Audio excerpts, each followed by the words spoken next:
Hello दोस्तों, मैं हूँ CA Ritika Jain. Welcome to my YouTube channel. हम आपके लिए जीएसटी 9 के ऊपर एक पूरी सीरीज़ लेकर आए हैं, जिसके अंदर थियोरेटिकल नॉलेज से लेकर प्रैक्टिकल सिनेरियो सब कुछ डिस्कस करेंगे। ट्राई करेंगे कि जीएसटी 9 से रिलेटेड जो भी आपके इश्यूज़ हैं यहाँ सॉल्व हो जाएं। आज की इस वीडियो में जीएसटी 9 का बैकग्राउंड डिस्कस करेंगे।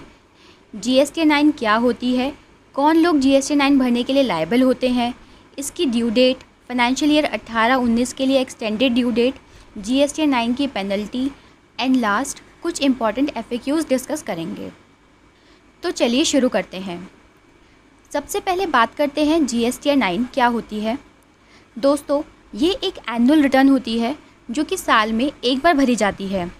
हर रजिस्टर्ड पर्सन इस रिटर्न के अंदर अपनी पूरे साल की सेल एंड परचेज़ की डिटेल देता है, कितना उसने टैक्स जमा किया है, कितना आईटीसी क्लेम किया है, और अगर कोई रिफ़ंड क्लेम किया है वो, या अगर कोई डिमांड रेज़ हुई है वो, इन सब चीज़ों को यहाँ मेंशन करना पड़ता है।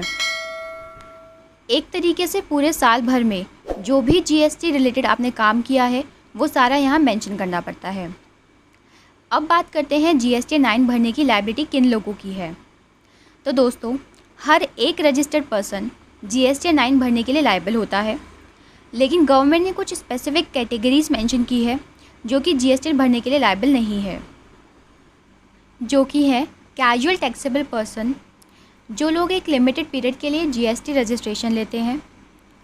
फिर आता है आईएसडी, जो लोग आईटीसी डिस्ट्रीब्यूट करने के लिए जीएसटी रजिस्ट्रेशन लेते हैं। Non resident taxable person. फिर आते हैं वो लोग जो टीडीएस या टीसीएस के लिए रजिस्ट्रेशन लेते हैं, जिनको सिर्फ टैक्स कलेक्ट करना होता है या फिर टैक्स डिडक्ट करना होता है। फिर आते हैं कंपोजिशन डीलर, जिनको एनुअल रिटर्न भरने की लायबिलिटी तो है, लेकिन उनके लिए एक सेपरेट एनुअल रिटर्न जारी की गई है जीएसटी 9A। और सबसे इम्पॉर्टेंट वो लोग जिन लोगों का टर्नओवर अप टू 2 करोड़ है, उनके लिए गवर्नमेंट ने ये ऑप्शनल कर दी है, लेकिन सिर्फ फाइनेंशियल ईयर 17-18 एंड 18-19 के लिए। अब बात करते हैं जीएसटी 9 की ड्यू डेट। नॉर्मली जीएसटी 9 की due date 31 December of the subsequent financial year होती है। फॉर एग्ज़ाम्पल, अगर हम फाइनेंशियल ईयर 18-19 की बात करते हैं तो उसकी ओरिजिनल ड्यू डेट दिसंबर 2019 थी, बट गवर्नमेंट ने इसको कई बार एक्सटेंड किया है एंड अब लेटेस्ट नोटिफिकेशन 41 में इसको एक बार फिर से एक्सटेंड कर दिया गया है, और अब इसकी ड्यू डेट 30 सितंबर 2020 कर दी गई है। अब बात करते हैं इसकी पेनल्टी की। तो अगर आप किसी वजह से जीएसटी 9 ड्यू डेट तक नहीं भर पाते हैं तो पर डे बेसिस पे 200 रुपीज़ की पेनल्टी लगेगी, 100 रुपीज़ CGST एंड 100 SGST, लेकिन maximum up to 0.25% of total turnover ही लगेगा।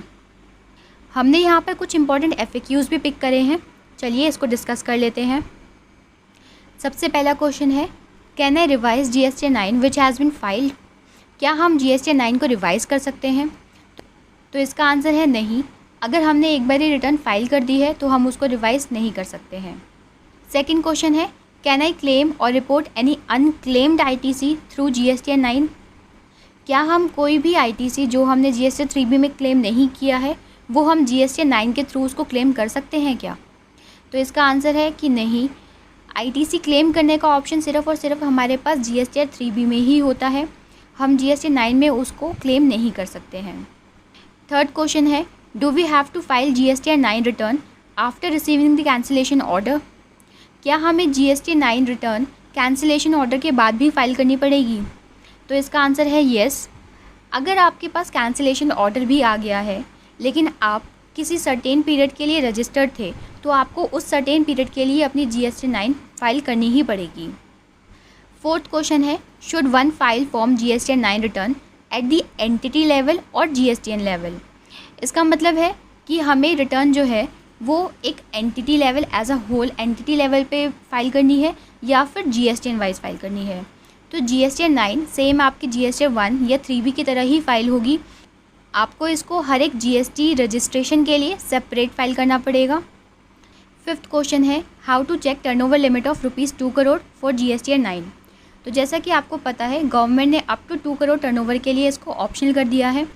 तो वो जो टर्नओवर लिमिट है वो आपको पैन वाइज देखनी है कि एक सर्टेन पैन के ऊपर आपका टोटल टर्नओवर कितना बनता है। आज की वीडियो में इतना ही।